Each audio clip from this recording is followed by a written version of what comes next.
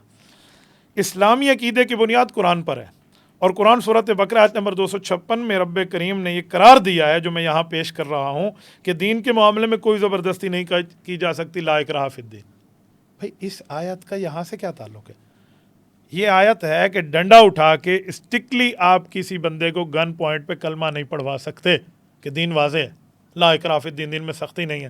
تو آپ اس کو قادیانی پہ کیسے فٹ کر رہے ہیں؟ کیا کیس اس لیے کہ قادیانی مسلمان ہو جائے؟ یہ تو کیس ہے ہی نہیں، آپ نے اس کو لا حاصل پیش کیا یہاں پر، نمبر 1۔ نمبر 2، جب بندہ مسلمان بن جاتا ہے تو اس پر سختی ہے۔ آپ کہیں گے کیسے؟ مشہور ترین حدیث ہے، آپ نے بھی سنی ہے، ہم نے بھی سنی ہے، ہمارے ایمان کا حصہ ہے۔ نبی پاک علیہ الصلوۃ والسلام نے جمع فرمایا صحابہ کو اور فرمایا میرا جی چاہتا ہے کہ جو بغیر عذر کے مسجد میں نماز پڑھنے نہیں آتے، ادھر کسی کو کہوں وہ نماز پڑھائے اور میں جاؤں اور ان کے گھروں کو آگ لگا دوں، لأحرقن علیہم بیوتہم۔ یہ سختی کیوں ہے؟ آپ تو لا اکراہ فی الدین پیش کر کے سختی کو ختم کر رہے ہیں، تو ایسا کچھ بھی نہیں ہے۔ یہ پہلا غلط ریمارکس پیش کیا، اور وہ بھی سامنے قادیانی کو ٹھہرا کر، سامنے مسلمان ہوتا تو پھر بھی بات تھی۔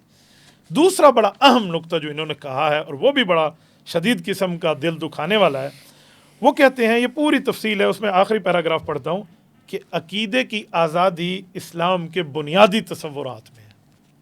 حضرت عقیدے کی آزادی اسلام کی بنیادی تصورات میں ہے، تو کیا قادیانی کو بھی غلط عقیدے کی بنیاد پر ختم نبوت کے خلاف آزادی ہے؟ اس سے تو بظاہر یہ سمجھ آ رہا ہے کہ قادیانی اپنی مذہب میں آزاد ہے۔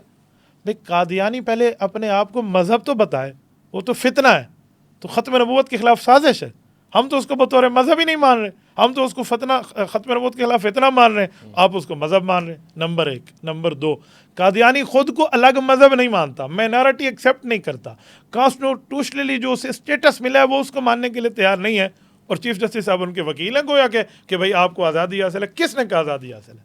کوئی آزادی حاصل نہیں ہے۔ اور پھر اس کے بعد انہوں نے یہاں قرآن کی آیت پیش کی کہ سورۃ رعد آیت 40، سورۃ ہود آیت نمبر 99 میں کچھ بھی نہیں ہے کہ جس میں کسی قادیانی کو آزادی ملی ہو، یہاں کچھ بھی نہیں ہے۔ حضرت نے نمبر پیش کیا، یہاں نمبر کی آیت کے لفظ مینشن نہیں کیے۔ 8ویں نمبر پہ کہتے ہیں کہ بڑا عجیب لفظ ہے، ویس بھائی آپ دیکھیں آپ حیران ہو جائیں، وہ کہتے ہیں قرآن کریم میں انا نحن نزلنا الذکر وانا لہ لحافظون، قرآن کی حفاظت کس نے کرنی ہے؟ اللہ نے۔ کہتے ہیں اگر اس نے جرم کر بھی لیا تو اللہ پھر بھی حفاظت کریں گے۔ کل چیف جسٹس صاحب کی تنخواہ کوئی چوری کر لے اور چیف جسٹس عدالت میں بلائے اور وہ کہے واہ چیف جسٹس صاحب ان اللہ والرزاق ذو القوۃ المتین، رزق کی حفاظت تو اللہ نے کی ہے، آپ کی میں نے چوری کر لیا تو کیا رزق دینے والا تو اللہ ہے، آپ اسے چھوڑ دیں گے؟ بھئی اگر قاضی کی عدالت میں بھی اس طرح کے انصاف مل رہے ہوں تو پھر ناراض نہ ہوں، پھر اس ترازو کو جو باہر لٹکا ہوا ہے نا، پھر اس کو سبزی منڈی والوں کو دے دیں کہ آپ آلو پیاز اس کے اوپر بیٹھ کے بیچو۔ اللہ اکبر۔ عجیب معاملہ۔ 9ویں نمبر پہ بھی اسی طرح کی بات کی ہے کہ ہر مذہب والا اپنی عبادت گاہ بنا سکتا ہے۔ بھئی تب بنا سکتا ہے قادیانی جب وہ خود کو الگ مانے۔ وہ تو کہتا ہے کتے کا گوشت بیچ رہا ہے بکرے کے نام پہ، تو کفر بیچ رہا ہے اسلام کے نام پہ، کچھ بھی نہیں کہا، اور اس کو سب کچھ کر کے سارے دفعات ہٹا کے آخر میں لکھا کہ فوراً مچلکے پر ضمانت کر کے رہا کیا جا رہا ہے۔ کیوں؟ آپ کو بڑی جلدی تھی کہ حکومتیں بن رہی ہیں ان دنوں میں، حکومتوں کے چکر اور رش میں ہم اس کیس کو لے کر نکل جائیں گے، لیکن مسلمان عالم نے پکڑ لیا۔ یہ 6 فروری کی بات ہے، اور آج حضرت 27 فروری 2024 ہو گئی ہے۔ یہ 6 فروری کا معاملہ ہے، یہ چیف جسٹس صاحب نے پیش کیا، اس پر پھر آوازیں اٹھی، بات آئی، مسلمان اس پر ایک ہوئے، کوئی سیاسی کوئی مذہبی اختلافات کو بالا طاق رکھ کے سب ایک ہوئے اس پر۔ تو اب چیف جسٹس صاحب نے کہا کہ ہم نے تھوڑی منع کیا، کوئی ریویو پٹیشن لے آئے۔ یہ بھی ایک مسئلہ ہے، ریویو پٹیشن کا مطلب یہ ہے کہ ہم نے نظر ثانی میں نظر اول کو ایکسیپٹ کر لیا ہے، نظر ثانی میں تھوڑی رعایت دے دے۔ بھئی ہم نے تو فیصلے کو مسترد کیا، ہم تو مانتے نہیں، آپ خود سو موٹو لیں اس پر۔ پھر انہوں نے مختلف حضرات سے پوچھا، اب ماشاءاللہ شکر ہے کہ اس میں سارے حضرات کے ساتھ ساتھ مولانا فضل الرحمان صاحب نے جب یہ جملہ کہا نا کہ ہم اس میں فریق بن رہے ہیں، تو میں نے ساتھیوں کو کہا کہ جو کہہ رہا ہم اس میں فریق بن کے چیف جسٹس کی رہنمائی کریں گے، ہمارے ووٹ کی قیمت نکل گئی۔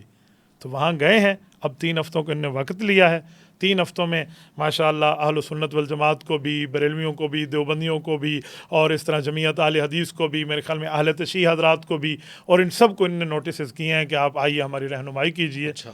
اگر یہ ہو جاتا ہے اور انشاءاللہ یہ فیصلہ تو واپس ہوگا، یہ تو پکی بات ہے، یا اس کی وضاحت ہوگی کہ اس میں قادیانی شامل نہیں ہے، تو پھر جا کر بات بنے گی، ورنہ دا گز دا میدان حضرت، یہ معاملہ چلے گا انشاءاللہ. آپ نے کہا کہ پوری امت اس پہ جمع ہو گئی، پوری امت نے اس کی مذمت کی ہے اور پوری امت ایک پیج پہ نظر آئی اس کے اوپر.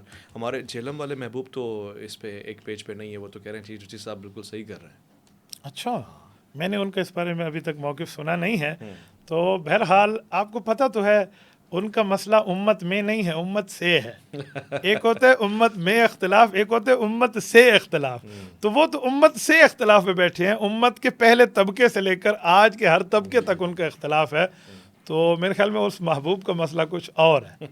میں یہاں ایک سجیشن بھی دوں جی حکومت پاکستان کو، ریاست پاکستان کو، کہ دیکھیں نا، آزاد کشمیر میں جب ہم جاتے ہیں وہاں ہر جج کے ساتھ ایک مفتی اور قاضی موجود ہے. اب وہاں جائیں نا، وہاں دیکھیں دینی رہنمائی وہ جج کی کرتا ہے. عدالت کی دینی رہنمائی کے لیے ایک مفتی اور ایک جج قاضی کے ساتھ، بطور قاضی جج کے ساتھ بیٹھتا ہے. تو اگر پاکستان میں یہ چیز ہو جائے، بہت اچھا ہے، ہو جائے کہ اسلامک ترتیب پر ان سے رہنمائی لی جائے.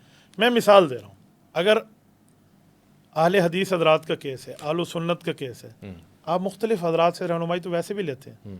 ختم نبوت کی بات ہے تو ختم نبوت کا ایک بندہ بیٹھ جائے.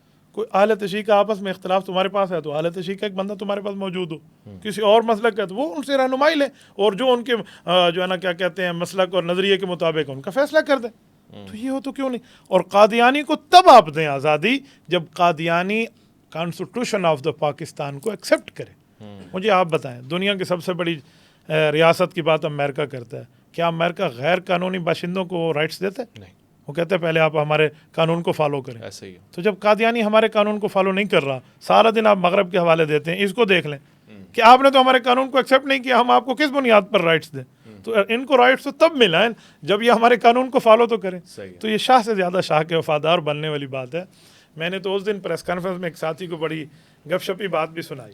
میں ان کو بظاہر یہ لگتا ہے کہ چیف جسٹس صاحب نے اس مسئلے میں قادیانیوں کو شلوار پہنائی ہے، لیکن ناڑا جو ہے نا وہ آئین کے پاس ہے، کیونکہ آئین میں پوری دفعات لکھی ہوئی ہیں، پاکستان پینل کوڈ میں صدارتی آرڈیننس میں موجود ہے. تو اگر قادیانی اب ناڑا ڈالتے ہیں نا، ناڑا تو ہے نہیں، یہ شلوار کو پکڑتے ہیں تو ہاتھ بندھے ہوئے ہیں، اور شلوار کھولتے ہیں تو پھر وہ ہاتھ کھولتے ہیں تو شلوار گرتی ہے. ایسے اونٹ پٹانگ چلے گا نہیں حضرت انشاءاللہ. ایسے چلے گا نہیں. یہی خوبصورت سی گفتگو آپ نے ملاحظہ فرمائی.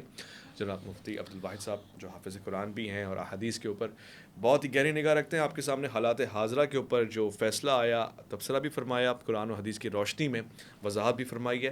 میں ناچیز محمد اویس ربانی آپ سے اجازت کا طلبگار ہوں، شکریہ کے ساتھ کہ مفتی صاحب نے بڑی رہنمائی فرمائی ہے. مزید بھی پروگرام آپ ملاحظہ فرمائیں گے. الف لام میم، اور میں مولانا سے مجھے دیجیے گا اجازت. اللہ کی امان میں.